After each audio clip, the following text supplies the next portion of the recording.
প্রধান উপদেষ্টা অধ্যাপক ডক্টর মোহাম্মদ ইউনুস জাপানের সোকা বিশ্ববিদ্যালয় থেকে সম্মানসূচক ডক্টরেট ডিগ্রি গ্রহণ করেছেন। সামাজিক উদ্ভাবন ও বৈশ্বিক উন্নয়নে তার অবদানের স্বীকৃতিস্বরূপ অধ্যাপক ইউনুসকে শুক্রবার এই সম্মানসূচক ডিগ্রি প্রদান করা হয়। ডক্টর ইউনুস ২৭ মে টোকিও পৌঁছান ৪ দিনের সরকারি সফরের অংশ হিসেবে, যেখানে সোকা বিশ্ববিদ্যালয়ে বিশেষ অতিথি হিসেবে আমন্ত্রণ পান। বিশ্ববিদ্যালয়ের প্রেসিডেন্ট সুজুকিও তার প্রশংসা করে বলেন, ডক্টর ইউনুসের কাজ শুধু বাংলাদেশ নয়, পুরো বিশ্বে দরিদ্র মানুষের জীবনে আশার আলো জ্বালিয়েছে। সেই জায়গা থেকেই শুরু হয় মাইক্রো ক্রেডিটের বিপ্লব, যা আজ বিশ্বব্যাপী অর্থনৈতিক স্বাবলম্বিতার একটি model.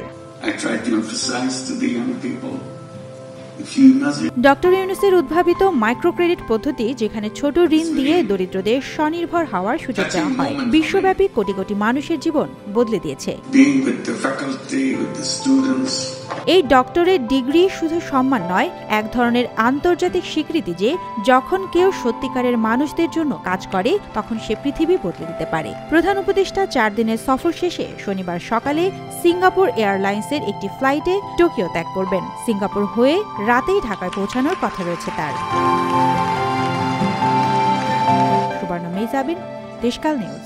Feel and start talking. The civilization that we have built today